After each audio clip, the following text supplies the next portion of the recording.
My chest and throat get really tight. It feels like I have a piece of metal stuck in my upper body. My breathing turns more and more shallow. I can't get a full breath. My focus narrows. I only see a small area in front of me as if everything around is blurry. I can't seem to think about anything else but why the hell I'm feeling this way. This horrible, uncomfortable sensation. And I fight like hell to get rid of it. Anxiety can seem like a monster that grips us and doesn't let us go. And even though we will never win the fight, we keep trying to push against it, make it surrender.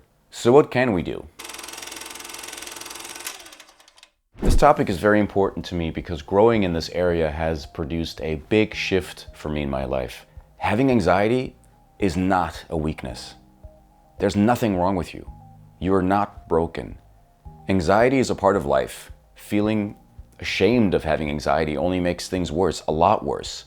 If you are alive, then you will feel anxiety from time to time. Accepting anxiety as a part of life is, in my opinion, actually a sign of strength and maturity. It makes you able to handle challenges and grow. Now, I gave a lot of thought to what would be the best way to structure this video because I want to look at anxiety from a few different perspectives, but I also want to be honest about my journey with anxiety. I want to look at 3 different things or areas, I guess, that have produced this shift for me. 1, I have redefined anxiety for myself, which has completely changed my relationship to it and also weakened its power over me. 2, I have collected some tools, techniques over the years that I use when anxiety gets triggered. And number 3, self-compassion, or how I learned to be kinder to myself while dealing with anxiety. I would like to take a moment to emphasize that we are talking about temporary anxiety here. It can happen frequently, but still it's temporary and it eventually fades. If you are anxious all the time, where it's chronic, you never or rarely have a moment where you don't feel extremely anxious, then you might want to talk to a therapist to get some clarity as to what's going on.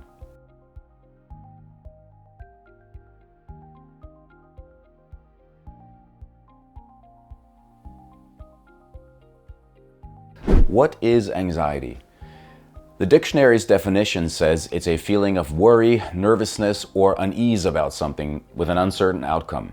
What happens is that your body and nervous system are perceiving that there is a threat. So your glands start releasing more cortisol and adrenaline. These hormones raise your blood pressure, cause breathing changes, make your heart beat faster, rush blood into your muscles so that you can either escape the situation or attack the threat. It's a survival instinct. It's what's called the fight or flight response. I'm sure you've heard it thousands of times before. Now, notice that I didn't say your mind is perceiving a threat, because it is the body that is sounding the alarm, and the thoughts come after, trying to make sense of what's happening, interpreting and giving all kinds of meanings to the feeling. Unfortunately, we also often go into criticizing ourselves, scolding ourselves for being anxious, which just adds this level of shame to having anxiety. Essentially, we're trying to think our way out of being anxious, arguing with ourselves and the anxiety, which is completely counterproductive because it's the body where we can actually make a difference. So anxiety has similar symptoms to fear, but the big difference is that with anxiety, there isn't a clear and present danger in the environment, which can drive you crazy because anxiety can come for no apparent reason. And unlike fear, it doesn't dissipate as soon as the threat is gone because most of the time you don't even know why you're anxious in the first place. The one thing I know for sure from my own experience is that fighting against it will make it stick around longer and actually make it worse. So once again, what is crucial to understand is that it is the body that is sounding the alarm. The body sounds the alarm because it's trying to protect us from danger, way before we have any thoughts about it. And then the mind starts to come up with all these meanings and interpretations. It tries to solve the problem because this feeling of anxiety is really uncomfortable and we want to get rid of it. We try to make the anxiety go away with our thoughts, which doesn't work. Mood follows action. It's not mood follows thinking, but we worship the mind in our society and we think we can solve everything with thinking. But I'm sorry to say, with anxiety, That is not the right approach. And so these next few tools and techniques are mostly about changing our physical state in order to get unstuck. And most importantly, not making it worse by getting caught up in all this thinking, analyzing, blaming, resisting, pushing, debating, judging, because none of that works. If you like the video so far, please hit the like and subscribe button and support this channel. It means a lot.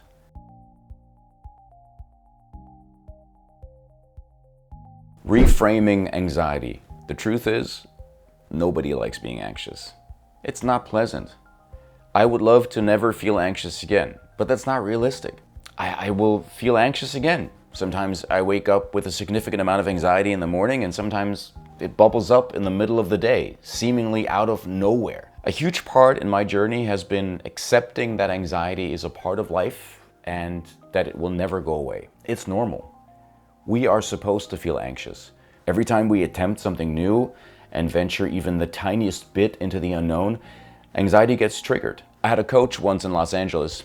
His name is Brett Costin, and he compared being shocked that anxiety gets triggered to waking up in the morning and being shocked to have hands. You know, like you forgot that you have hands. But with anxiety, it really is like that. We forget that we get anxiety. So when it comes again, we freak out. But most of the time, all it is just an activator. It energizes us because something that's important needs our attention and energy.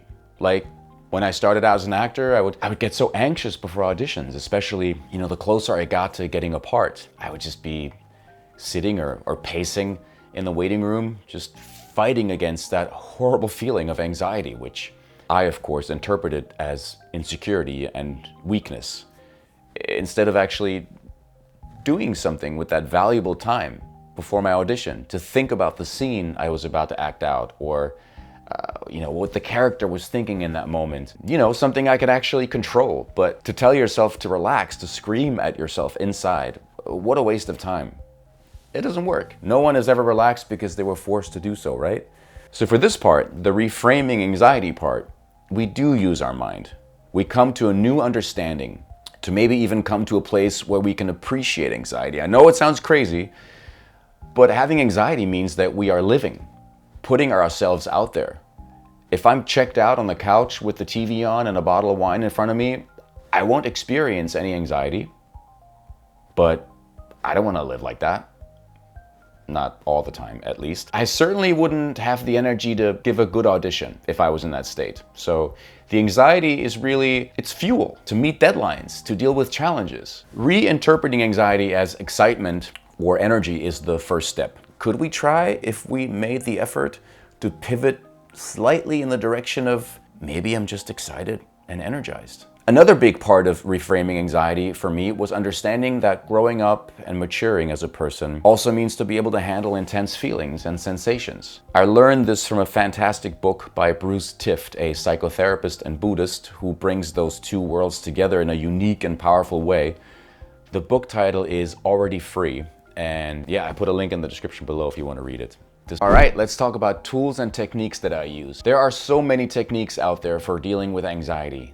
The tools I want to present to you in this video are the ones that work for me.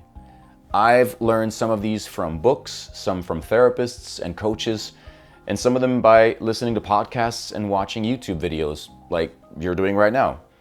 They probably won't all work for you, but please try them and see if any of them help. Most of these tools and techniques are about changing our physical state in order to get unstuck and to change how we react to feeling anxious. I've divided the tools into 5 different categories. First, we have expand. Second, ground. Third, exhaust. Fourth, reach out. And finally, distract. But not how you would assume. It's all about finding those few tools that work for you and that don't feel like a giant effort. Okay, here we go. Number 1, expand.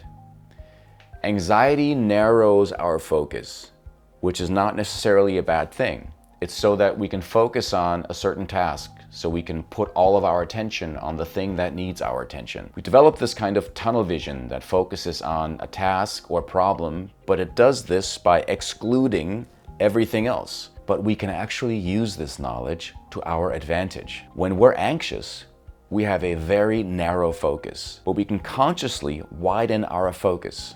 How? By zooming out our vision. Include your peripheral vision. You don't have to move your eyes. Just become aware of the room. I first heard about this from Dr. Andrew Huberman, who has an amazing podcast. If you haven't checked it out yet, you definitely should. The Huberman Lab. He's incredibly generous with his knowledge on many, many things, but this one really stuck with me. I'll put a link to a podcast episode below. Something he recommends is to take walks where we take in the entire picture in front of us. Panoramic vision, he calls it. It's harder in dense cities because there are tall buildings everywhere, but we can try to find a place where you can see the horizon and expand your gaze. Not in an uncomfortable way, but just relax your eyes and take in the whole view at once. It instantly calms me down.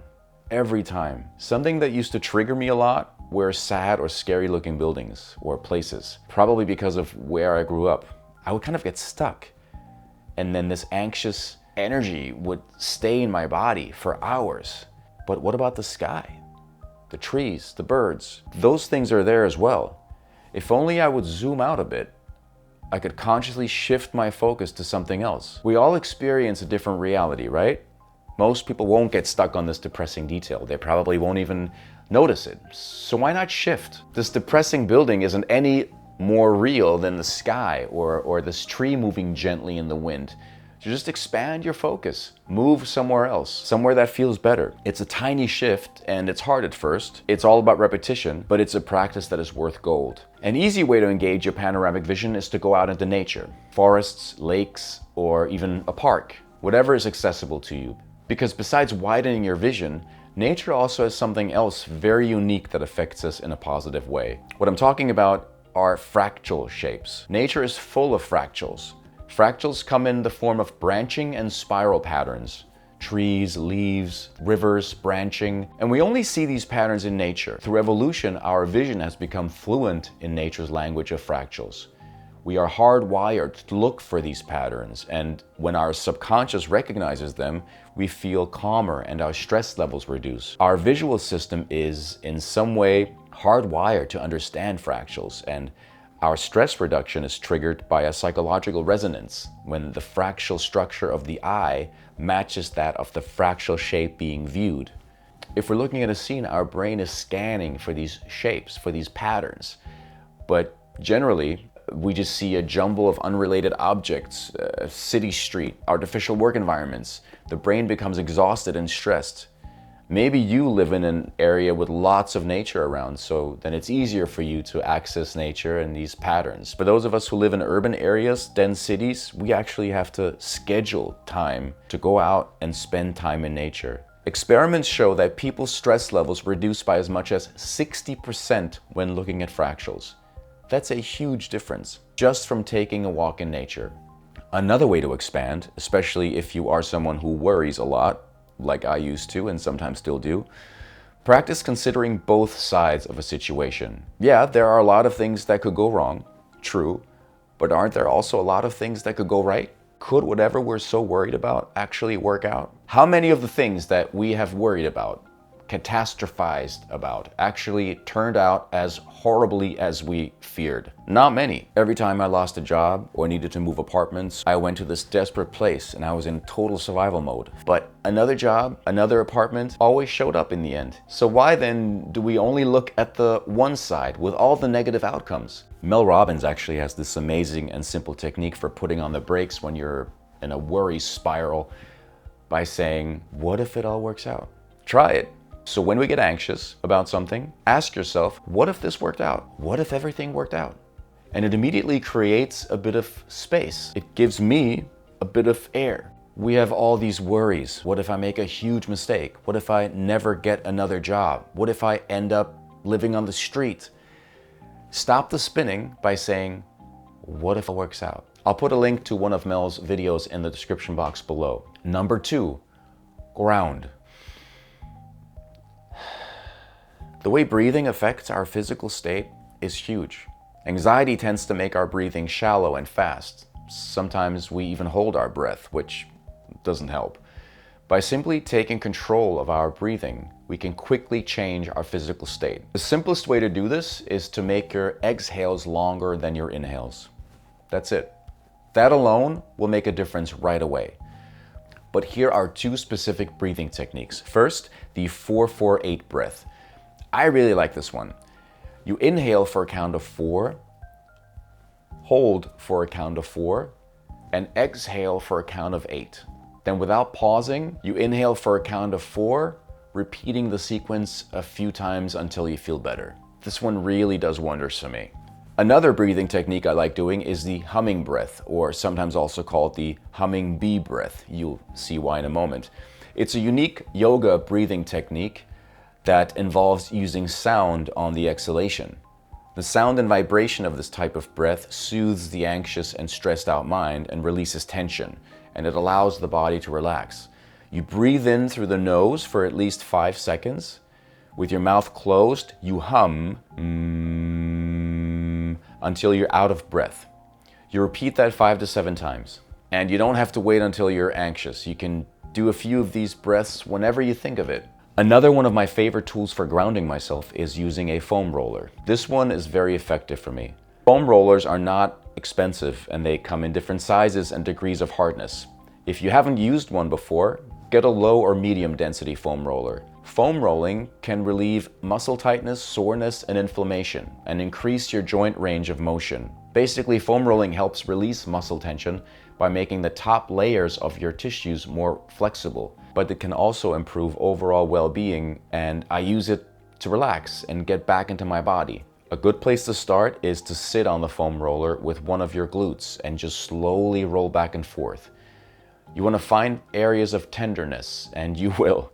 The glutes are usually very tight, and this might actually hurt sometimes, but you can also prop yourself up with your hands on the floor, taking some weight off the foam roller.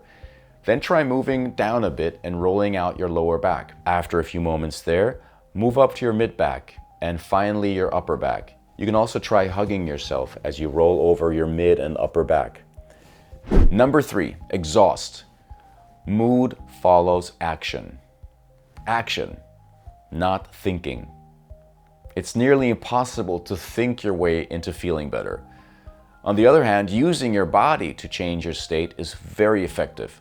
Now, this doesn't mean that you have to go for a run or do a bunch of burpees. It could mean that if you actually like doing those, but I hate burpees, but I don't mind doing push-ups. So I will do a bunch of push-ups to power up my body. I really dislike sprinting, but I don't mind jogging at my pace, which is pretty slow. But every time I get back from a jog, I feel completely transformed. It's like magic. But unfortunately, I tend to forget how much it helps. So sometimes when I feel anxious, I think about the last time I tired out my body. And if it's been more than a few days, I go and work out. It never fails to change how I feel. Another way of changing your state is dancing. I know it sounds silly, but put on some music that makes you move and just, get loose. Move your body. Don't hurt yourself, but just let go and move to the music. Let's not underestimate the power of friendship and community. At first, I had this as the last tool, but I moved it up because it really shouldn't be the last thing we do when we're anxious. But I do know why I initially wanted to put it last, because when I'm not doing well, whether I'm anxious about something or extremely worried or feeling down, my first instinct is to isolate, to figure it out on my own and resurface when I'm better. But I don't think this is the most effective thing to do. Instead, it might be better to get out of my own head by reaching out to someone, even just for a quick phone call. It doesn't have to be a long thing. Most of the time, it really helps. It's because it will get us out of our heads and stop these spinning thoughts. Connecting with others can do that. And who knows, maybe a conversation with a friend might give you a different perspective on something you're worried about. But if nothing else, you feel seen and less alone, which is huge. So make a list of people who will be there for you, and then use that list. And last but not least, number 5, distract. I don't mean distract yourself from the anxiety, because that would go into the direction of fighting anxiety, which we know doesn't work. What I mean is distract yourself from all this counterproductive thinking, the interpreting, trying to figure out why you're anxious. For most people, Music is very effective. For me, 80s music does the trick most of the time. Journey, Roxette, Cyndi Lauper, Aha. The more embarrassing, the better. Actually, these are not embarrassing, they're really good. But having a couple of playlists ready on Spotify or wherever you listen to music comes in very handy. Guilty pleasure TV series and movies, whether that's Friends for you, or The Office, or Schitt's Creek. Silly 80s movies or whatever. I love 80s movies, and watching something that feels good and familiar is calming.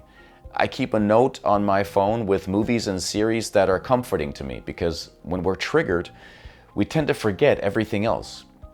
Also, I find nature documentaries extremely soothing.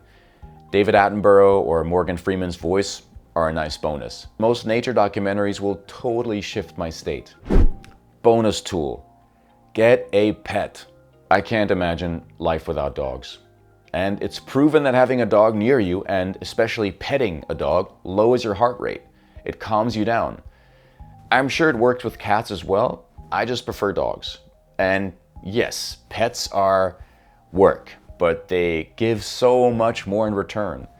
And my dog also forces me out of the house first thing in the morning. Sunlight exposure early in the day is great for your body and psyche. Another amazing thing I learned from Andrew Huberman. And if you don't take your dog out, they will piss in your house. So it's really a foolproof motivator to get going in the morning. Self-compassion. I know this isn't a familiar concept in our culture. Compassion is generally directed outward. We have compassion for someone suffering. In Tibetan Buddhism, it is taught that one of the most essential qualities of enlightenment is tseva, a form of warm energy and openness of heart. But this isn't just compassion outward, but also inward. It's very telling that we don't have any words for this. I've worked really hard to develop self-compassion, to be nicer to myself. But this one is really tough for me, and sometimes I still fall back into old patterns. Overall, I've become a lot kinder with myself though, especially when it comes to dealing with being anxious. I've always struggled with the idea of self-love.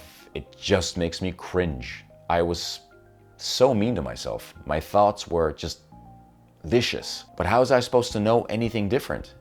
If we don't have parents who love themselves and in turn were able to deal with their own emotions, they most likely weren't able to teach us how to do it. So now we have to teach ourselves how to be kind and compassionate and how to cope with anxiety better. I really used to be my own worst enemy, constantly criticizing, shaming, ridiculing myself. The thing is, I would never let anyone treat me like that.